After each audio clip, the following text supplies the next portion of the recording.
இப்போ 5வது இடத்துல கமருதீன் ஓட்டிங் பார்த்தீங்கன்னா 5530 ஓட்டுகள், பர்சன்டேஜ் 8% எடுத்திருக்காரு. ஸோ கமருதீனோட கேமும் சேஞ்ச் ஆயிடுச்சுங்க. ஸோ இது கிட்டத்தட்ட 8 வாரம் முடிஞ்சிச்சு, 9வது வாரத்தில் வந்திருக்காங்க. அதனால் வந்து கொஞ்சம் மெச்சூரிட்டியாக விளையாடுறாங்க, கொஞ்சம் நல்லா நீட்டாக விளையாடுறாங்க அப்படின்னு நான் நினைக்கிறேன். கமருதீனுக்கும் இருக்கிற ஒரே பிரச்சனை வந்து லெஃப்ட்டில் ஆரோரா, ரைட்டில் பாரு, நடுவில் கமருதீன், இந்த மாதிரி தான் வந்து ட்ராவல் பண்ணிகிட்டு இருக்காரு.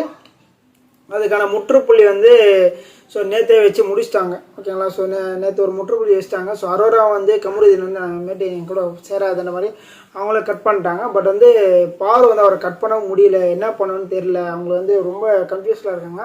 அதே மாதிரி தான் நம்ம கமருதீன் ரொம்ப கன்ஃபியூஷனில் இருக்காரு. என்ன பாரு வந்து ட்ராவல் பண்ணமா, அரோராவோட ட்ராவல் பண்ணமா ஒரு கன்ஃபியூஷனில் இருக்காரு.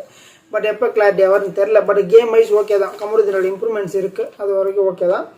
அப்போ வந்து 6வது இடத்துல வந்து சாண்ட்ரா இருக்காங்க. சாண்ட்ரா வந்து போன வாரம் எல்லாம் வந்து 8வது 9வது இருந்தாங்க. இப்போ வந்து 6வது வந்து ஓகே தான்.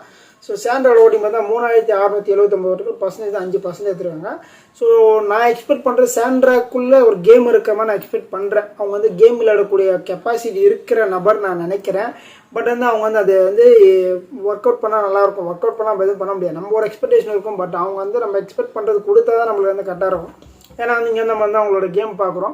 ஸோ கேம் நல்லபடியாக நல்லாயிருக்கும். இந்த மறுபடியும் வந்து இந்த பிரஜன், திவ்யா, பாரோ இவங்க கூடயே சுற்றிட்டே இருந்தாங்கன்னா அவங்க கம்பல்சரி வெளில போகிறதுக்கு வாய்ப்புகள் அதிகமாக இருக்கிறது.